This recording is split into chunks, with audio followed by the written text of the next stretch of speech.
नमस्कार, मैं मंगला नायक और आप देख रहे हैं कबीर की न्यूज़। चुनाव की सरगर्मियां तेज हो गई है क्योंकि राजस्थान में महज कुछ महीने ही चुनाव के बचे हैं। ऐसे में भारतीय जनता पार्टी, कांग्रेस के तमाम दिग्गज जो नेता है वो ज़मीनी स्तर पे लगे हुए हैं कि किसी भी तरीके से हमारी सरकार बने। कांग्रेस चाहती है कि इस बार राजस्थान के अंदर कुछ अनोखा हो, कुछ नया हो, क्योंकि हर बार जो 5 साल में जो सत्ता बदलने की जो राजस्थान के लोगों की आदत रही है उन पर थोड़ा विराम लगाया जाए। लेकिन फिलहाल भारत सरकार के 9 साल पूरा होने के बाद में लगातार बूथ पर जो कार्यक्रम चल रहे हैं, हर एक बूथ को मजबूत करने में जो लोग लगे हुए हैं, कड़ी से कड़ी जोड़ने का कार्य जो लोग कर रहे हैं। इस बीच नौर विधानसभा क्षेत्र में पंजाब प्रदेश के प्रवक्ता, बीजेपी के प्रवक्ता गुरदीप सिंह जी मेरे साथ है। मैं इनसे बातचीत करना चाहूँगा कि आज इनसे एक मेरी मुलाकात हो गई। अ, गुरदीप सिंह जी, सबसे पहले तो हमारे चैनल में बहुत-बहुत स्वागत और अभिनंदन, और हमारे राजस्थान की पावन धरा पर आपका बहुत-बहुत स्वागत। मंगला जी, आपके चैनल कबीर जी का, कबीर किरण न्यूज़ का जी, जी। और यहाँ के श्रोताओं का बहुत-बहुत धन्यवाद है। जी, जी। यहाँ पे एज़ ए विस्तारक मेरे को आने का मौका मिला है, जी, जी। तो आपका चैनल का नाम ही बड़ा अच्छा है, जी, जी। कबीर जी की है। जी, जी। तो मैं तो समझता हूँ कि उनकी जो गुरबानी है, बड़ी अच्छी गुरबानी है, क्रांतिकारी बानी है। तो हम भी चाहते हैं कि यहाँ राजस्थान में मैं जब से आया हूँ, मेरे को बहुत प्यार मिला है, राजस्थान वाले लोग बड़े अच्छे हैं जी, जी। और यहाँ की संस्कृति और यहाँ के लोगों को जानने का मौका मिला। मैं अपनी पार्टी का धन्यवाद करता हूँ, खास करके नरेंद्र मोदी जी का, अपने पंजाब के अध्यक्ष जी का बहुत-बहुत धन्यवाद करता हूँ। जी, जी, जी। सबसे पहला मेरा सवाल यही रहेगा कि राजस्थान का कल्चर क्या सूट आया या नहीं आया? पिछले 4-5 दिनों से आप लोग बोल रहे हैं, यहाँ पे घूम रहे हैं। कैसा लगा हमारा कल्चर राजस्थान का? राजस्थान का कल्चर बड़ा अमीर कल्चर है। जैसे पंजाब के हम कल्चर की बात करते हैं ना, तो वहाँ की संस्कृति बड़ी अमीर संस्कृति है, प्यार मिलता है। साढ़े पंजाबी में कहते हैं जी आया नू, जी, जी, जी। तो यहाँ पे कहते हैं पधारो मारो देश। पधारो हमारे और देश। एक ही बात है, फ़र्क कोई नहीं है, भाषा का फ़र्क हो सकता है, जी, जी। पर भारत की संस्कृति सारे देश में एक ही है। जी, जी। सभी जगह पे यहाँ के जो गेस्ट होते हैं उसको भगवान का रूप देते हैं। अतिथि देव भव की हाँ, परंपरा अतिथि देव हमेशा भव, रहती है। बिल्कुल सारे देश में एक ही है, अतिथि देव भव। जी, जी। तो यहाँ पे मेरे को बहुत प्यार मिला। मैं सभी मंदिर में भी गया, गुरुद्वारे में भी गया, कुछ मुस्लिम कार्यकर्ताओं को मिला हूँ, सभी से मिल रहा हूँ, तो मेरे को बहुत प्यार मिल रहा है। तो मेरे को तो ऐसा लगता है, क्योंकि मैं पहले भोपाल में गया था, क्योंकि मोदी जी का एक प्रोग्राम था, मेरा जी, बूथ जी। सबसे मजबूत। वहाँ पे भी अलग अलग स्टेट से, प्रदेश से लोग आए हुए थे। वहाँ भी मेरे साथ के लोगों ने बड़ी फ़ोटो खिंचाई। तो मैं एक पंजाबियों को और यहाँ के राजस्थान को बोलना चाहता हूँ कि भैया, हमारे में फ़र्क ही कोई नहीं है। अच्छा, अच्छा। सिर्फ स्टेट जरूर अलग अलग हो सकती है, भाषा जरूर जी। अलग अलग हो सकती है, जी। पर फर्क कुछ नहीं है। जी, जो जी। कबीर जी की बानी बोलती है, जो गुरु नानक देव जी की बानी बोलती है, जो राम जी की बानी बोलती है, जो कृष्ण महाराज की बानी बोलती है, वो एक ही है। जी, जी, जी। जिन प्रेम कियो तिन ही प्रभ पायो। तीन ही पढ़ पाए हो। मेरा अगला सवाल आपसे गुरदीप सिंह जी राजनीति से लेकर के है। दरअसल पंजाब जिस स्टेट से आप लोग आते हैं, और विशेष तौर से आपने मुझे बताया कि मैं लुधियाना से बिलोंग करता हूँ, प्रदेश पार्टी के प्रवक्ता है। लेकिन दुर्भाग्यवश आज तक ये बीजेपी की जो पार्टी है वहाँ पर पूर्ण बहुमत के साथ कभी सरकार नहीं बना पाई है। ऐसे में आप लोग मानते हैं कि पंजाब की तुलना में राजस्थान कहीं बीजेपी से आगे हैं, या फिर ऐसा समझिए कि अभी भी पंजाब को उस दिन का इंतज़ार है जहाँ बीजेपी बड़ी मजबूती के साथ अपनी लीडरशिप पेश करे? नहीं नहीं, पंजाब में भी बीजेपी बड़ी अच्छी स्थिति में है, ऐसी बात नहीं है, पर राजस्थान में क्या है, हम अकेले लड़े हैं। जी, जी। तो यहाँ पे हम काम कर रहे हैं, पहले भी सरकारें बन चुकी हैं, तो अब भी जो दिख रहा है कि सरकार बन रही है। और दूसरी बार पंजाब में हमने हमेशा अलायंस से काम किया, अलायंस करके अकाली दल के काम किया। पहली बार हुआ है, 1.5 साल का बच्चा है हम। जी, जी। जैसे 1.5 साल से हम अकाली दल से अलग हुए हैं, क्योंकि हमने बड़े भाई की भूमिका अकाली दल को दी थी। तो अब वहाँ पे हम अकेले लड़ रहे हैं, अकेले खड़े हो रहे हैं। संगठन हमारा जब पहली बार लड़े हैं तो 6.2% वोट डली थी। अब जलंधर में जो इलेक्शन हुआ उसमें हम 15%, 3% पड़ गए हैं। मतलब हम बढ़ रहे हैं। जी, जी। तो मेरे हिसाब से हम आने वाले वक्त में, चाहे लोकसभा के चुनाव हो और चाहे विधानसभा के चुनाव हो, पंजाब में हम कमल खिलाएंगे। जैसे आपको पता होगा कि वाजपेयी साहब ने कहा था, जब 2 सीटें थी, तो किसी ने कहा कि 2 सीटों से क्या करोगे, तो उन्होंने कहा था कभी कमल खिलेगा। अब देश भर में कमल खिला है। नरेंद्र मोदी जी के नेतृत्व में बीजेपी और देश हमारा तरक्की कर रहा है। जी, तो हम भी पंजाब के लोग चाहते हैं कि पंजाब प्रदेश जो 1 नंबर का स्टेट था कभी, जी। तो आज बहुत पीछे चला गया। तो हम चाहते हैं कि वहाँ भी कमल खिले, वहाँ पे गुंडागर्दी खत्म हो, वहाँ पे भी लॉ एंड ऑर्डर की स्थिति ठीक हो, वहाँ भी हमारा प्रदेश तरक्की करे, वहाँ पे किसान हमारा तरक्की करे, जी। वहाँ पे आम लोग भी तरक्की करें। तो बीजेपी का कमल खिलना ज़रूरी है। जी, जी। गुरदीप सिंह जी, अगला सवाल जो बड़ा इम्पोर्टेंट है, जिस तरीके से आप बात करें कि कमल खिलना चाहिए पंजाब के अंदर, अभी अकाली दल से आप लोग अलग हो गए हैं, 1.5 साल के बच्चे ने आपको इस रूप से संज्ञा दी अपनी पार्टी की, क्योंकि 1.5 साल ही हुए हैं, और 1.5 साल काफ़ी अल्प समय होता है। गुरदीप सिंह जी का और पूरी भारतीय जनता पार्टी का विशेष रूप से अभी पंजाब एक सुर्खियों का विषय बन गया था, जैसे ही जिस तरीके से अटैक हुआ था एक गायक कलाकार पे, उनका मर्डर हो गया था सरेआम दिन दहाड़े, और उसके बाद ये जो दूसरे जो एक ऐसे नेता उभर के आ रहे थे जो खालिस्तान की जो मांग कर रहे थे, आप शायद उस बात की समझ भी हो गया, उस चीज़ को आप लोग किस तरीके से देखते हैं? सबसे पहले तो पंजाब दुख से बात कर रहा हूँ कि पंजाब के अंदर गुंडागर्दी बढ़ गई है। कत्लेआम जैसे अपने सिद्धू मूसेवाले का बोला, कबड्डी खिलाड़ी अंबिया था, ऐसे कई लोग हैं जो 750 से ऊपर एक साल के अंदर कत्ल कर दिए गए लोगों को। एनकाउंटर तो एक बार भी नहीं हुआ पुलिस का, लेकिन कत्ल जरूर हुई। कत्ल 750 से ज़्यादा हो गए। मतलब ये हमारे दुर्भाग्यवश कह सकते हैं, हमें इससे शर्म से सिर झुकता है कि जो पंजाब प्यार वाला देश है, प्रदेश है, तो उसके अंदर कत्लेआम हो। ये जब से आम आदमी पार्टी की सरकार आई है वहाँ पे कत्लेआम बढ़ गया है। मैं पहले ही बोल रहा हूँ, नशा बहुत बढ़ गया है। ये नहीं मैं कहता हूँ कि पहले नशा नहीं था, पहले कत्लेआम नहीं था, पहले था, पर उससे 3 गुना बढ़ गया है। करप्शन पहले था, पर करप्शन आज 4 गुना ज़्यादा पंजाब के अंदर बढ़ गया है। आपके पास कोई फिगर है, कोई आंकड़ा है? फिगर मैं तो बता रहा हूँ कि 750 कत्ल एक साल में हो गए हैं। आप रजिस्ट्री एनओसी लेने के लिए पहले भी रिश्वत थी, पहले 2-4 हज़ार 5 हज़ार लगता था, 50-50 हज़ार लग रहा है, 70-70 हज़ार लग रहा है। तो ये फिगर ही हैं। तो पंजाब के हालात बुरे हो चुके हैं। आम आदमी पार्टी क्या कर रही है? आम आदमी पार्टी ने लोगों को एक ड्रीम दिखाए, सपने दिखाए कि ये ऐसा हो जाएगा, ऐसा हो जाएगा पंजाब के अंदर। अब सबको लगा, क्योंकि अकाली दल से खफा थे, कांग्रेस से खफा थे, बीजेपी अभी वहाँ पे सिंगल नहीं थी। बीजेपी किसानी मोर्चे के बाद पहली बार चुनाव अकेले लड़ा था।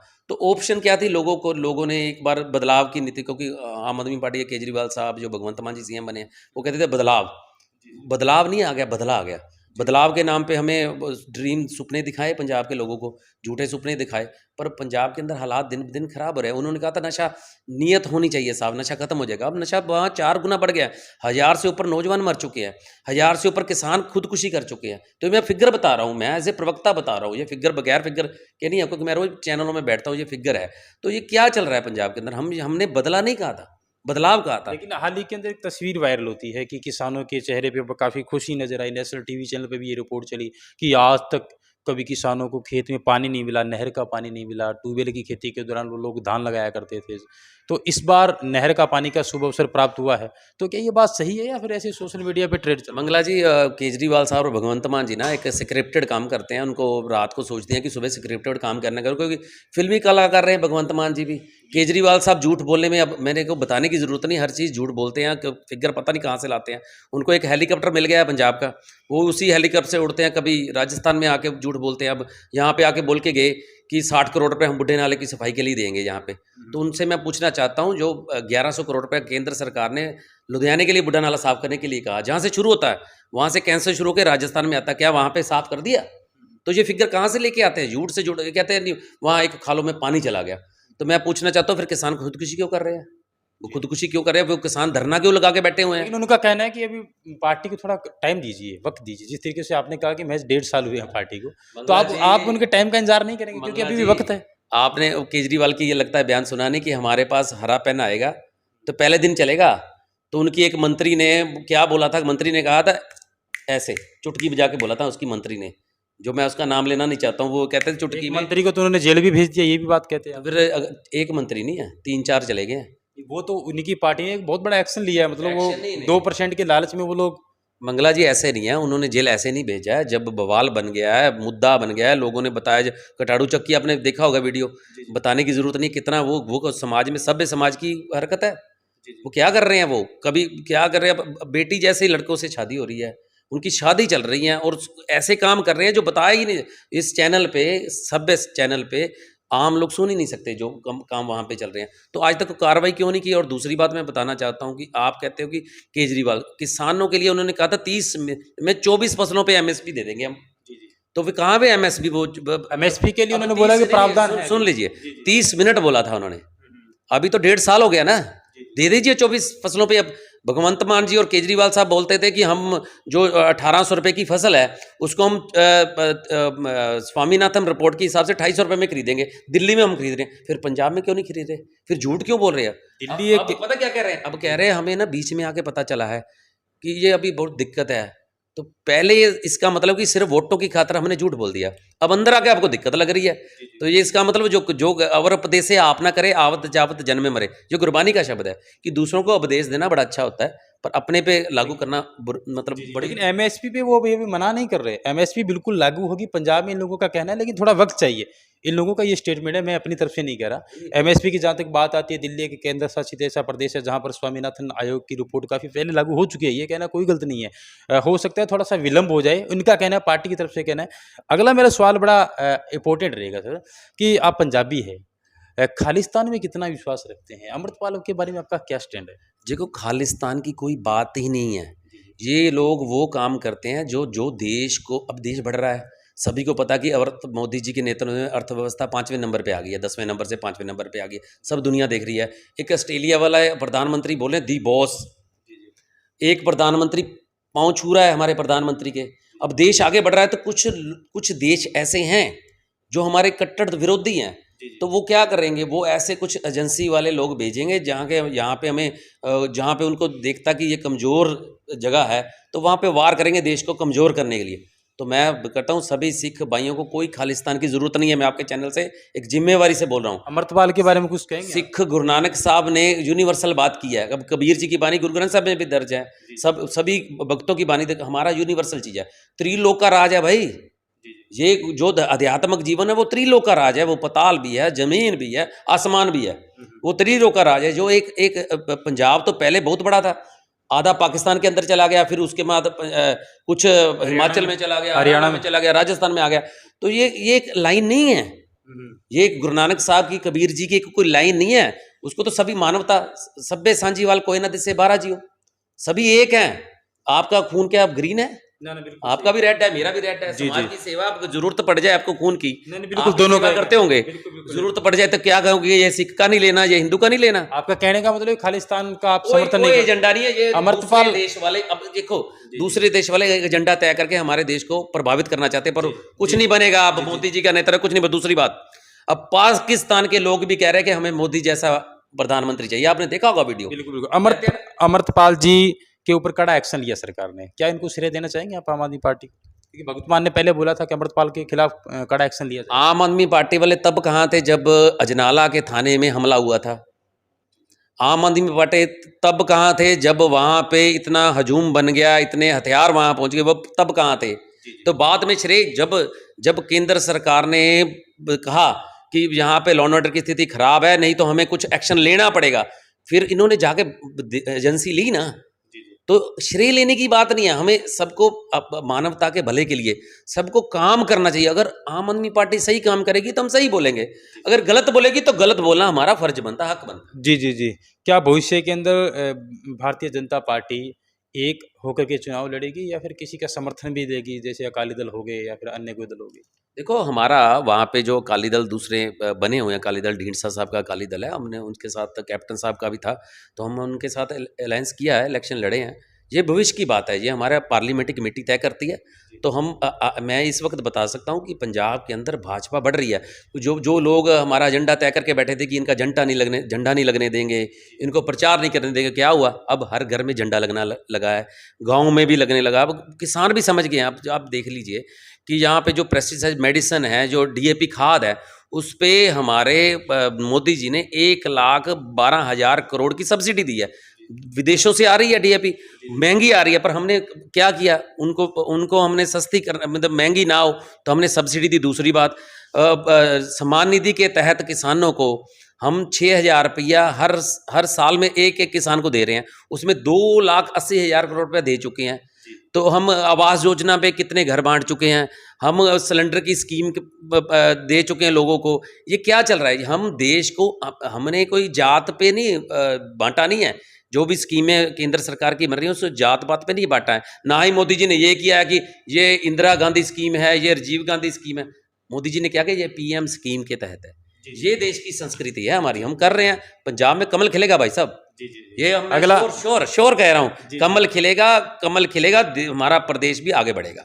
आखिरी सवाल मेरा यही है, नौहर विधानसभा क्षेत्र में इस समय मौजूद है, कितने दिन आप रुकेंगे? क्या लगता है स्थिति एंड विस्तार को देखते हुए आपको, क्या भारतीय जनता पार्टी का कोई उम्मीदवार इस बार नैया पार लगा देगा या फिर बड़े मुश्किल काम होगा वर्तमान विधायक को टक्कर देना? मैं जिम्मेवारी से बात कर रहा हूँ कि यहाँ पे राजस्थान में BJP की सरकार बन रही है, क्योंकि मैं ग्राउंड में जा रहा हूँ, ग्राउंड से देख रहा हूँ।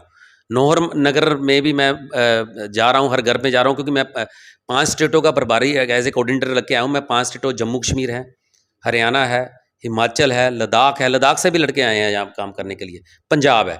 मैं 5 स्टेट की रोज़ कोऑर्डिनेट करता हूँ, सबसे पूछता हूँ। तब राजस्थान के अंदर 725 कार्यकर्ता देश, ये 5 स्टेटों के राजस्थान में लगे हुए हैं। सबसे मैं कोऑर्डिनेट करके पूछ रहा हूँ, सभी कह रहे हैं कि राजस्थान में कमल खिलने वाला है।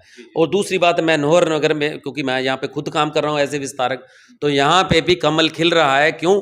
क्योंकि यहाँ बाप देखो, मैं 1 तारीख को रात को देख रहा था, 12 बजे लाइट गई, 2 बजे आई, फिर 3:15 पे गई, फिर 4 बजे आई, फिर 5:15 बजे गई, 11 बजे आई। 10-10 बार कट लग रहे हैं भाई साहब। ये हमने सरकार, ये आपके प्रमुख कितनी बढ़ गई। मैंने आपके चैनल में भी देखा है कि कहीं पे सरिया नहीं ठीक चल रहा है, कहीं पे ईंट नहीं ठीक चल रही है। क्या चल रहा है? ये राजस्थान के अंदर बहुत बुरे हालात बन चुके हैं, लॉ एंड ऑर्डर भी खतरनाक हो चुका है। तो मैं तो यही कहूंगा कि यहाँ कमल खिल रहा है। अब लोग कहते हैं, आप तो ये गवाह हो, ये आप मुकर नहीं सकते कि पहले भाजपा की सरकार में लाइट जाती थी, अब क्यों जा रही है? ये करप्शन क्यों बढ़ रहा है? तो जहाँ पे आप देख लीजिए, यूपी में देख लीजिए भाई साहब, यूपी में लोग कहते थे कि यूपी नहीं बनाना, अब कह रहे हैं यूपी बनाना, यूपी मॉडल चाहिए। गुजरात में देख लीजिए कितनी तरक्की हो गई है। यानी कि आपका कहने का मतलब राजस्थान में सरकार बीजेपी की आएगी? पक्का बीजेपी की आएगी, गारंटी लिख लीजिए मेरी भाई साहब, मैं लिख के साइन करके देता हूँ। आप सरकार के बाद मेरे से, चलो फिर से मुलाकात करेंगे। हाँ, फिर पंजाब में आएंगे, आपके इस बार चुनाव में बिल्कुल मुलाकात करेंगे।